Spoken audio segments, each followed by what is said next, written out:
So the first thing I must do is to apologize for not starting on time. Because we're 4.5 minutes late. Time is a big thing for one. So wanting to be fair, to respect your time, and to okay, and the other part of that is to punish the people who, arrive late. They shouldn't be. Hey, if they're late, then that's, they deserve to miss out. Okay, so in an effort to keep it light, we will start with a little Enneagram types on love. Now, remember, these are caricatures. They're just caricatures. Nobody need leave. Okay, here we go. Hey, I got you something. Open it. Hey, don't rip the paper. Complete. Hey, is this codependency? So I feel like I might be settling here, but will you, Oprah, Elizabeth Winfrey, take me as your equally impressive husband?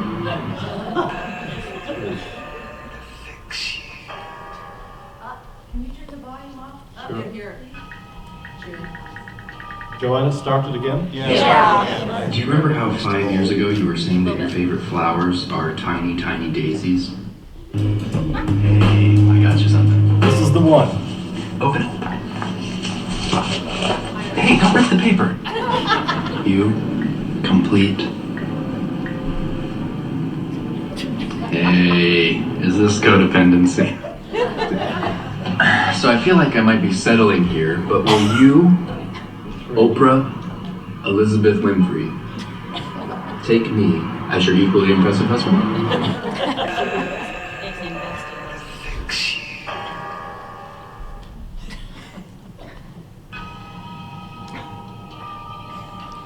Hey, do you remember how 5 years ago you were saying that your favorite flowers are tiny, tiny daisies? So Webster's dictionary describes a relationship as a mutual partnership generally defined by care, monogamy, and mutual satisfaction. Hi, I'm Chris. I love you. No, come back. I love you. No, I don't. I love you. You are my favorite, and I love you. Which one do I love? There's so many choices. Oh, I love you. I love you. I love you. I love all of you. I love you. Hey. I like you. And I'm very afraid of pain, so I usually say the word like for about 12 to 36 months into a relationship. After that point, based on how you do, how I do, I am open to the idea of upgrading the L word to the word love. But for now, I am just gonna have to keep it at like, because I said so.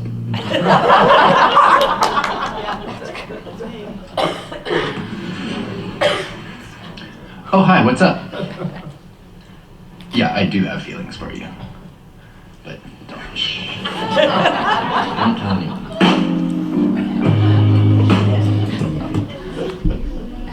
Anybody recognize themselves? Anybody want to make any comments? I was hearing a lot of agreement there with the 8. Let's see. I have a frog again this morning. Excuse me. Oh, first off, somebody left 3 books last week. Is that person here? I'm pretty sure those are Claire's. Claire. Oh, mine? Aren't those yours? Did you bring my opportunity? Oh, yeah. Oh. Thank you, Julie. Just the 2. Okay. And then someone gave me 2 books, The Spiritual Dimension of the Enneagram and Facets of Unity. Okay, I couldn't remember who was speaking to me. All right, so I wanted to, oh yes, is there anybody here for the first time? We just want to get a name and, okay. And then we'll get that back to you there.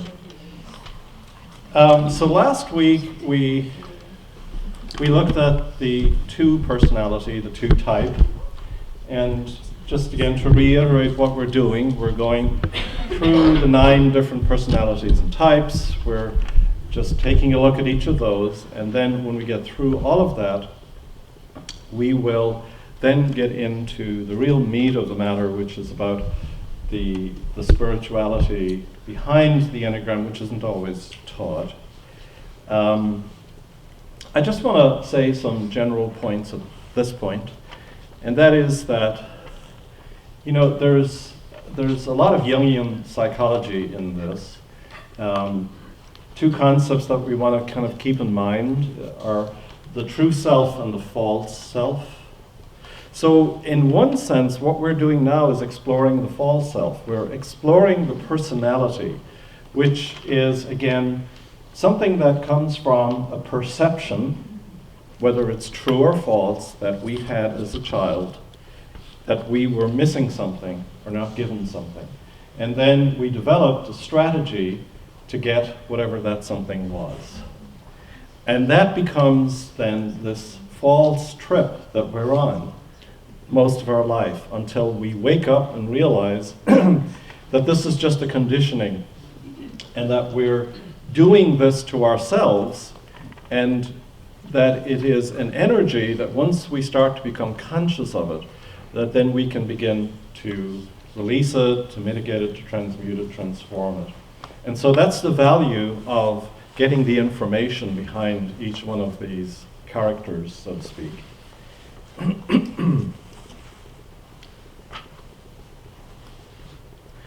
The other point I would make again, just to emphasize, is that, you know, we utilize one particular type of personality, we overuse it. It's our home base.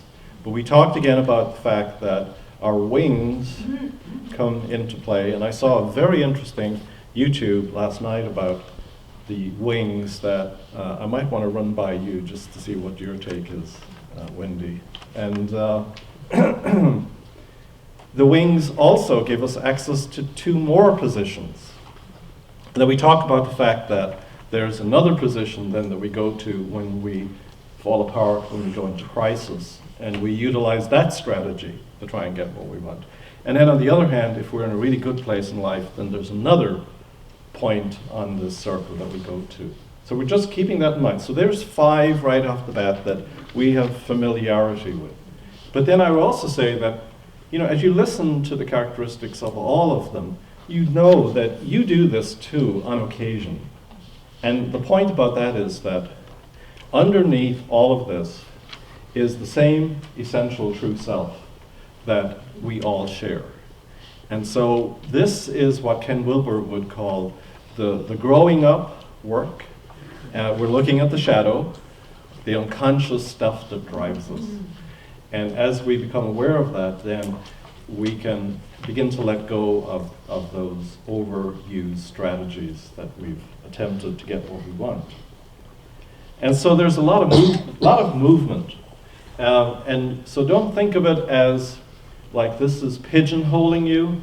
That would be a real wrong interpretation. To think that, oh, I'm stuck with this. I mean, it's always going to be there. It's always going to be that instinctual maybe response. But as you grow and as you mature, then it lessens and you begin to utilize consciously what strategy do you want to use here and to what extent or degree, so that it's not hurtful to yourself or to other people. Okay? All right, so today we're going to take a look at the 3. And let's see. Didn't turn that one off. Yeah. There's a lot of them. There is. So the 3 sits between the 2 and the 4. And the tree, sorry, my Irishness is coming out. The tree is the achiever or the performer. And so they're the nice, bright, shiny object on the Christmas tree of all the ornaments.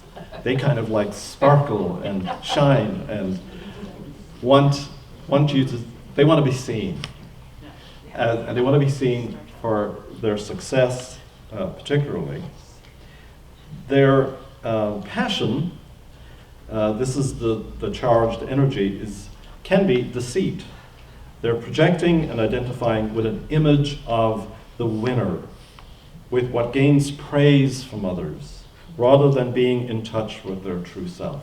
So again, this particular character is, as I say, reaching out there, grasping for this energy from other people, like notice me, see me, pat me on the back. This may compromise the quality of work or impair relationships, obviously. So if you're playing that card all the time, then that's going to get old, because who wants to only relate to someone who's always looking for praise and pat on the back, all of that. So their fixation then is a vanity, acquiring praise or admiration for the self. Anything that serves as a boost to the ego. So how many threes do we think we have in the 1, 2, 3, 4? Okay, 5. All right, very good. That's good to know. So now these are people who have self-identified as threes, and you might get a sense, if you know them, that okay, so this is who we're dealing with today. This is the window that we're looking through. The childhood wound. So again now, well, I don't want to go jumping around too much, but I'll just remind you that today now that we are in the heart center, the heart energy center. Remember, there are 3 centers. You have the 9, the 1, the 8, the 9, the 1 are the gut. And then the 2s, the 3s, and the 4s are in the heart. So they're in the heart center. These children felt rewarded only for what they did and how well they did it. Their feelings were discounted and ignored. Only their performance and what was expected of them mattered. This harmed their ability to love themselves and others. Admiration replaced real love. So is that, just by a nodding of the heads, is that true for the 3s, you think? Yes. Okay, very good. So the focus of attention then is external. The 3s go out doing the most productive task in getting to the goal, being the winner, being and doing the best, constant evaluation of their self-image. Now, the 1 also kind of does this, but for a different reason. They're trying to feel good about them, that they're good and that they're whole. But the 3s are more looking at the image. What's my image? How am I coming across?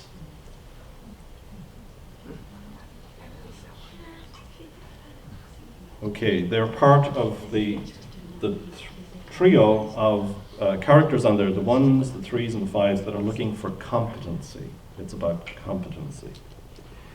And then they're also assertive. Remember we talked about how there are also like 3 different ways that you can be, 3 kind of states. One is that you withdraw. So like the 9s are withdrawing, they're not engaging so much. And then you have the controlling, like the 1s, they're managing the energy. And then the 3s, the 8s, and the 7s are assertive. They're putting energy out there to dominate or to try and present themselves. So that's a key. Someone was just telling me this morning that they had thought that there were 5, and they're now coming to the conclusion that they're an 8, which is, that's quite a difference. But having talked about it, it sounds like they've been repressing their 8. They've been just keeping it locked back. But what they want to do is go out there and present themselves strongly. So the goal of the 3 is get to the top and look good doing it. And there's nothing wrong with that. Nothing wrong with that. We all want to look good. You know, we all want to get to the top. But it can become a little much. So the main theme then is focus on outstanding performance, being successful in other people's eyes. Believe that love comes from achievement, image, and status. A tendency to neglect, ignore the personal needs of self and others. So what is very helpful for the 3 is to either have a career or a hobby that puts them in touch with the heart space. So even though they're in the heart center, don't necessarily think that they're in touch with the heart. It's a strange thing. It's like I've been reflecting a lot on being a 1, and I'm supposedly in the gut center, but as I'm observing myself over these last few weeks, I mean, I'm in my head all the time. It's actually the spinning around in my head. I need to go to my gut and pay attention to my gut. So don't get confused by that. Like, it doesn't necessarily mean that they're in touch with their hearts. And I also want to say thank you to all of you for being part of this, because I am getting so much out of this, not having delved into it so deeply in so many years. And what I'm paying attention to is the energy that keeps coming up, and then seeing how that compulsive energy that I'm just like responding with and to.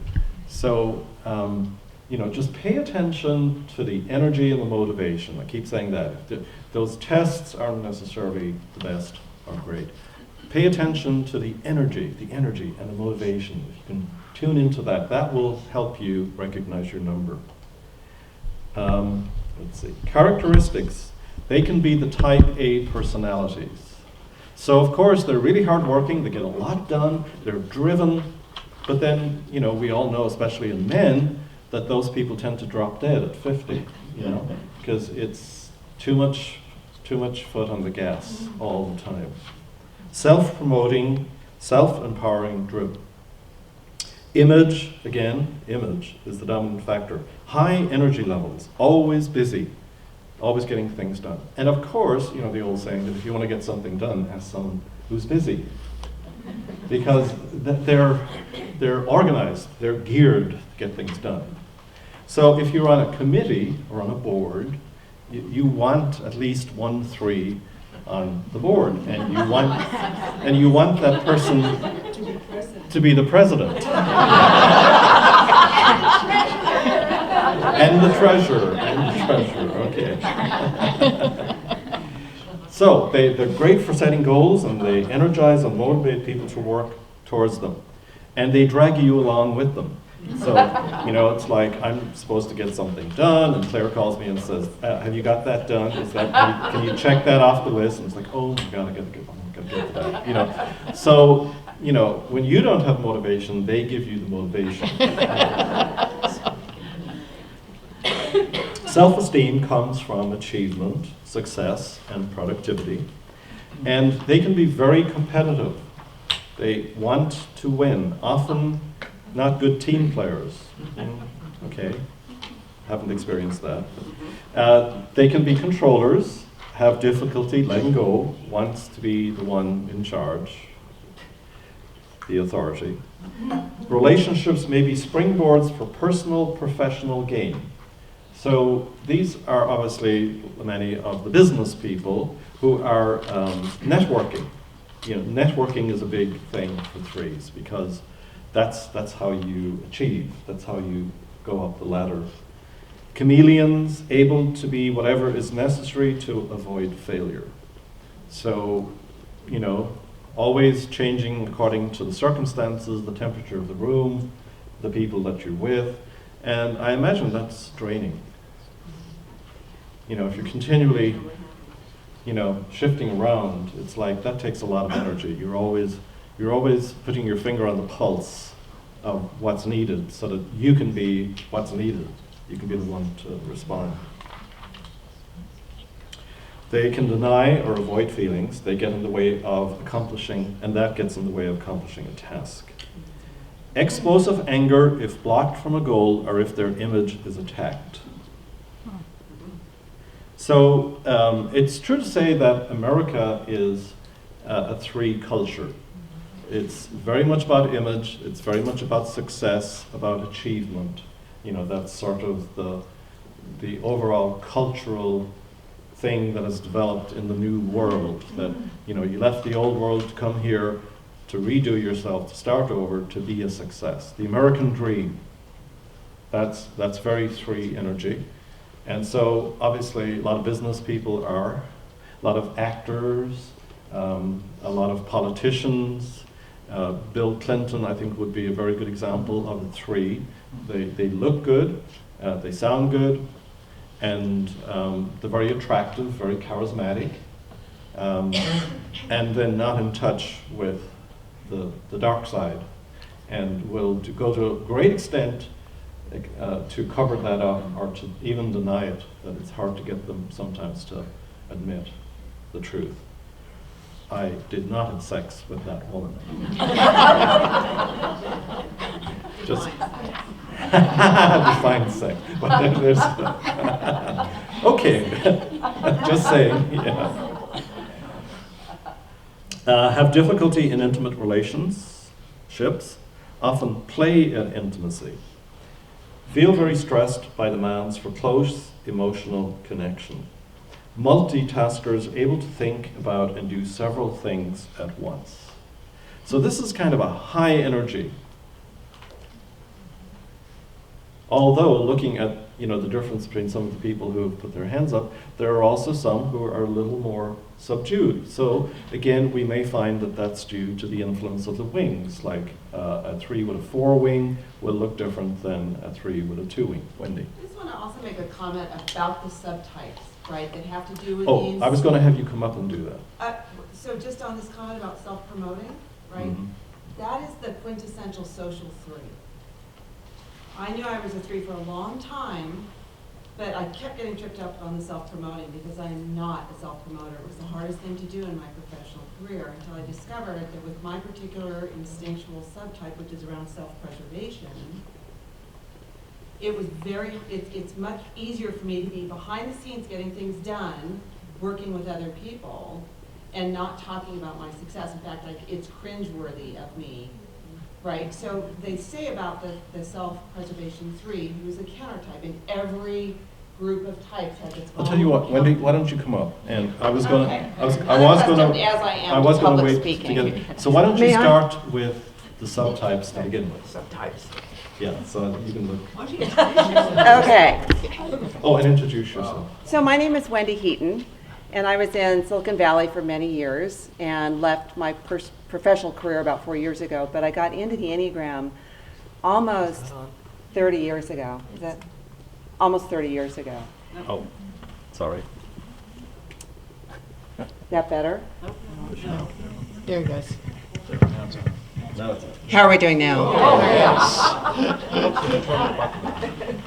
And so, and I was introduced to the Enneagram by Dr. David Daniels, who's part of the narrative tradition. And then when I left my professional career in business development in Silicon Valley, I ended up becoming certified as an Enneagram narrative teacher and coach. What's fascinated me about this whole journey is learning how when we first start out in the Enneagram, we feel like we're in a bit of a box. And it's really uncomfortable because we feel like we're being, labeled with a lot of things that seem very pejorative, right? So it's self-promoting. Oh my God, when I heard that, I was like, ugh. Or with the 2, giving to get, right? Ooh, right? But again, we come by these tendencies so honestly because as a species, we are wired to survive. Our neurobiology demands it. So we're very clever as children in figuring out adaptive coping strategies that allow us to feel comfortable, survive, and thrive in our environment. And those adaptive patterns then get instantiated through our neural synapses, and by the time we're adults, we don't even recognize the behaviors because it's like a fish swimming in water. It just feels so natural. And then we, one day, hopefully, wake up and find that this approach that we've taken to life is causing us pain. Because the strategies that we employ again and again and again cause us to literally we become our own worst nightmares. As a 3, what I found was that energetically, I just felt this internal sense of panic, and Claire, tell me if you relate to this, of feeling like I can't keep running this fast on this hamster wheel. I can't keep doing this. It's not bringing me any joy, and I'm feeling really, really stressed out about it. So for the 3, getting to a point of basically saying, oh my gosh, I've been identifying with this image of projecting success, and it's literally exhausting me to the point where I'm being hospitalized, my career is suffering, I'm not a happy camper. And a little story about that, when I was in the process of learning how to meditate, which for a 3, I can tell you is like a complete act of faith, sitting still and letting the mind go blank. It's just not something that has ever come easily to me. But in one of these moments of grace, I got this download that said, stop being a producer and just learn to be. And I thought, brilliant! And I went home and I wrote 3 pages of how to be. To-do list. Like, oh, okay, we have a little problem here. So about the instinctual subtypes, all of us are wired as biological animals to have 3 primary drives. One is for self-preservation. This is the need to have material comfort and security. It's the instinct to want to have money in the bank, to want to make sure that we're secure in our environment, to make sure that we've squirreled away enough nuts for the wintertime. The second biological drive is known as the social instinct. This is the one where we feel that strong desire to connect to the group.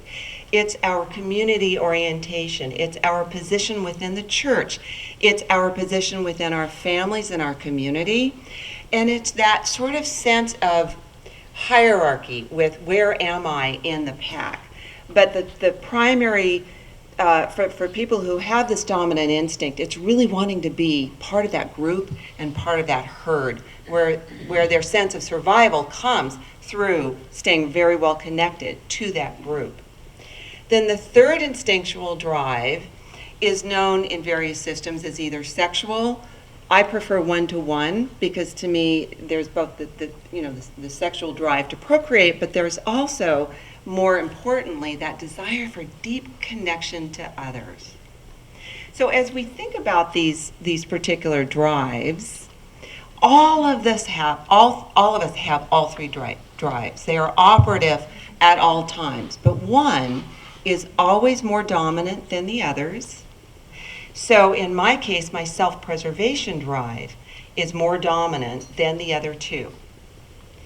For the person with the instinctual or 1-to-1 drive, that is a person who's, you kind of feel them from a sense of space. It's the person who just wants to be really up there and kind of in your comfort zone. I know I'm not, that instinctual drive is not dominant in me because I have a very clear sense of physical boundary. The 1-to-1 types tend to perhaps a bit more blurry. Our social types tend to be the ones who are always kind of looking out in the group and seeing how everyone is doing. Now, here's the tricky part where it gets a little bit confusing. Each instinctual, the dominant instinctual drive in combination with the emotional habit of the type. And the emotional habit of the type, remember, for the 1s is anger, for the 2 it's pride, for the 3 it's deceit, self-deceit or vanity, for the 4 it's envy, for the 5 it's avarice, for the 6 it's fear, for the 7 it's gluttony, for the 8 it's lust, and for the 9, classically called sloth, I like to reference it as self-forgetting. self-forgetting. And so it's when we have that instinctual drive in combination with the emotional habit of the type, we get a unique subtype. Now, the way that that subtype expresses itself through the emotional habit of the type is actually going to potentially create a subtype that looks different from the other two types. So as a self-preservation 3 compared to a social 3, compared to a 1-to-1 3, the countertype in this case is the self-preservation 3. And they look very different from the other two types. The self-preservation 3 is going to have a vanity for having no vanity. Meaning that if I believe that it's not virtuous to self-promote, then I'm going to hang back and not do that. Where my social 3 counterpart is going to be like, yay, baby, how am I doing so far, right? The 1-to-1 3 is going to be that type that actually expresses success through the success of others. So you see how that emotional habit of type, in combination with the instinctual drive that's dominant, can manifest these very different lookalike types. So for years, I was really into the, oh, I'm a 3 with a 2 wing. Or, wow, now I'm really developing the 4 side of me because I have this artistic expression or this desire to paint or whatever it might be. But what I've really come to believe is that it's that understanding around what is the dominant instinctual drive in all of us. How does that work in concert with the emotional habit of type that perhaps uniquely expresses how I show up in the world? Now, one last point on that. Just because I'm a self-preservation, if I'm a 5 and the emotional habit of that 5 type is avarice, the 3 self-preservation might want to accumulate a lot of things to show success or to feel confident that I have enough money in the bank to live comfortably. The 5, on the other hand, whose emotional habit is avarice, conserving resources, not wanting to have too many demands placed on them, may go the other direction. They may feel that their best strategy for surviving in the world is to literally live a very monk-like existence with no dependency at all on material anything. My father is a self-preservation 5, classic example of this. The man basically had nothing when he passed away. I mean, it was very easy taking care of his estate. Thank you, Dad, right? But so there's this tendency when we hear about self-preservation, social, and 1-to-1 connecting, where we might say, oh, I really just like being alone with one other person. That may not actually be 1-to-1. It may actually be more of an expression of self-preservation. So it's